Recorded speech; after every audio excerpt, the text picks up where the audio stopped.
On the morning of September 16, 1994, just after 10 o'clock, 8-year-old Emily Trim and 61 other students at the Ariel school on the outskirts of Ruwa Township exited the rear doors for mid-morning break. It was a recess, and the children couldn't wait to get to their playtime. Boundary lines edged the outside of the property, and Emily and her friend Lisa would love to play a game where they hopped on those lines. Suddenly, from somewhere to their left, Emily and Lisa would hear what they could only describe as a high-pitched frequency. There then was a flash, and above the trees and a group of power lines, a craft soon appeared. Emily would later say that time seemed to move in a different direction, and that she would have no idea how much would elapse during the space of their interaction.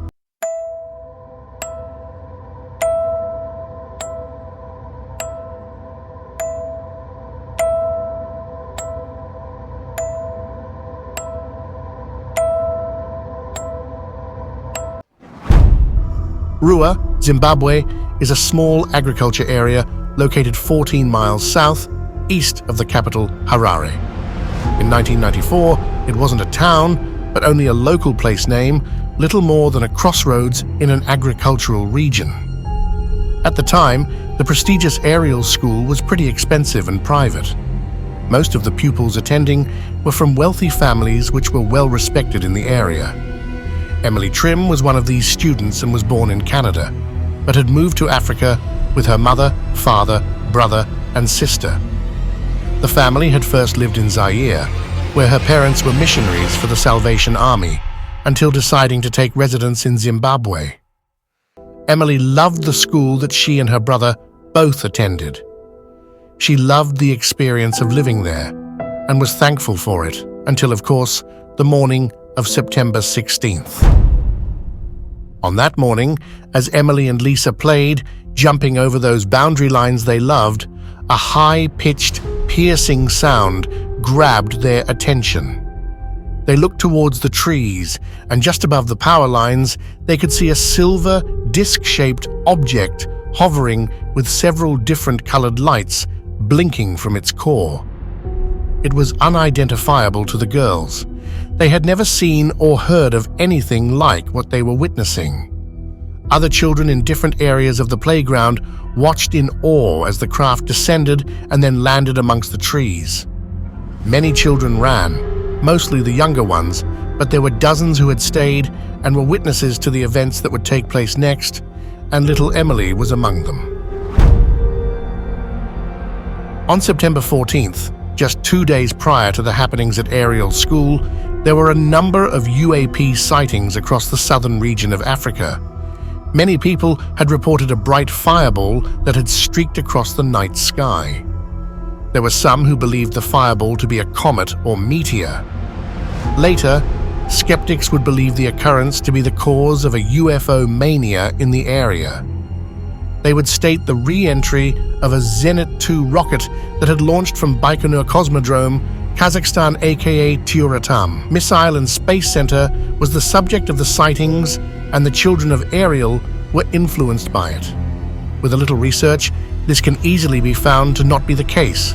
First of all, there were no reports of spacecraft or aliens on the 14th, only lights or the maneuvers of them.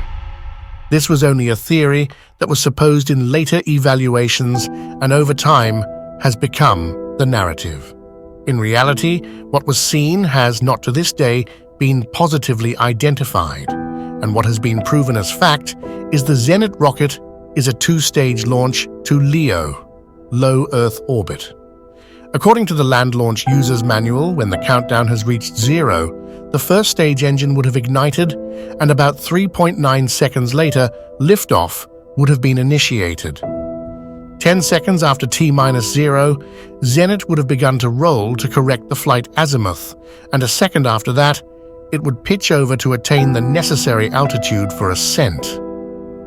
The roll maneuver would have been completed about 14 seconds after ignition.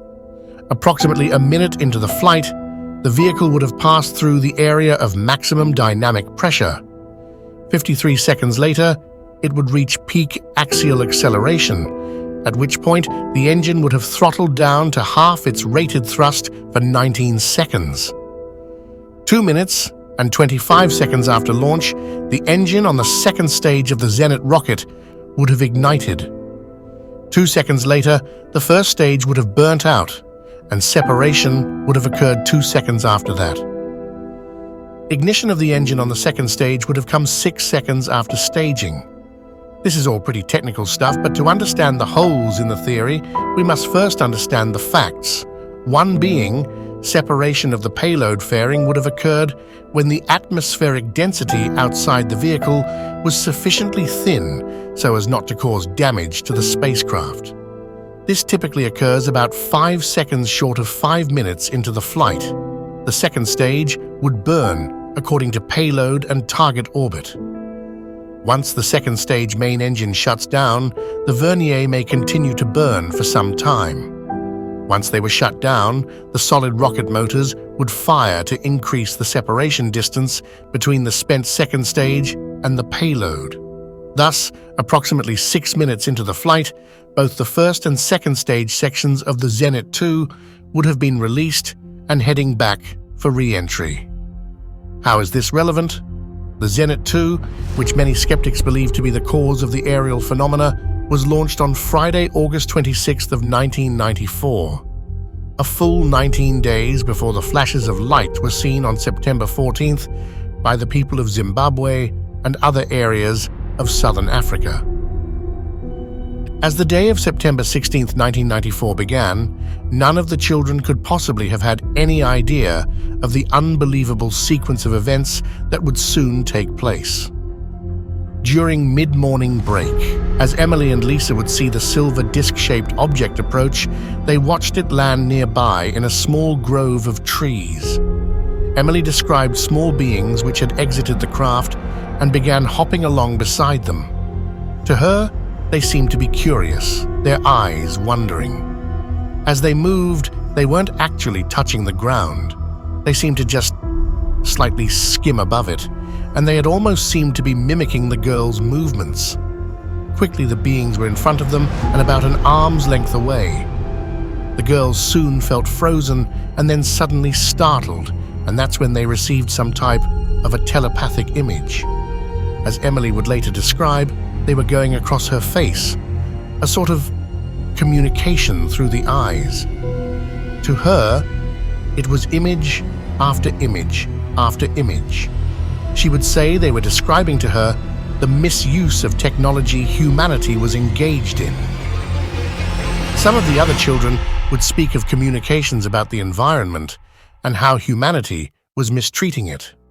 It seemed a solemn warning of the misconduct of humankind is what was relayed to all that day. The children that had witnessed the craft land had been between the ages of 6 and 12.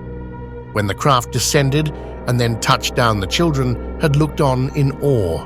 But when creatures emerged from the vehicle, as stated before, many of the children ran back to the school. Mostly older pupils stayed and watched the beings approach. Some of the children who were raised with beliefs in the Shona and Ndebele folklore had thought the little beings to be tikoloshis, a small creature notorious for their mischievous and malevolent ways. These supernatural beings would often be summoned by terrible people to wreak havoc and create chaos. A core belief was that the creatures would often be used to scare children, but could go as far as to create sickness among the people, or at the worst, even death. These beings were known in lore to be able to become invisible by either consuming water or swallowing a stone. There, of course, were traditional methods to give protection. You could have an intervention by a spiritual figure, such as a pastor with an apostolic calling. You could also raise the bed that you slept in a distance off the ground.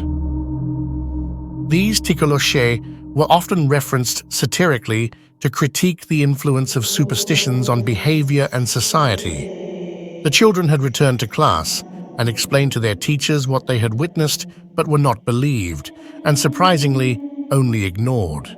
When they would go home that night and tell their parents what had transpired, things would become a bit more complicated. The parents believed their children and the next day wanted an explanation for what they had witnessed. Only Emily's would be a bit more skeptical. As staunch Christians, these events created a narrative that didn't sit well with their beliefs. They could not comprehend the facts that were given to them. In the days following the incident, the sighting would be reported on ZBC radio, where the African representative for MUFON, the Mutual UFO Network, Cynthia Hind, would learn of it. She would visit the school and interview the children. Their stories would become evidence of a common experience, one that could not be labeled as a child's exaggeration or any kind of a mass hysteria. They all told of the craft, of the small beings, and of the telepathic urges of humankind hurting the Earth. The beings would give no solution, only the acknowledgement that it was happening. Cynthia would soon reach out to Pulitzer Prize-winning author Dr. John E. Mack. The Harvard academic would himself interview the children and stated quite frankly that with his psychiatric evaluation, that their version of the events should be believed. Mr. Mack would see drawings the children had created of the event, and he would speak with each about their experience. He would be ridiculed by his peers and oftentimes alienated, but Mr. Mack would not relinquish his belief until the day of his death. The children were telling the truth. The family of Emily Trim would eventually move to Toronto, a place where Emily still has trouble dealing with what she saw.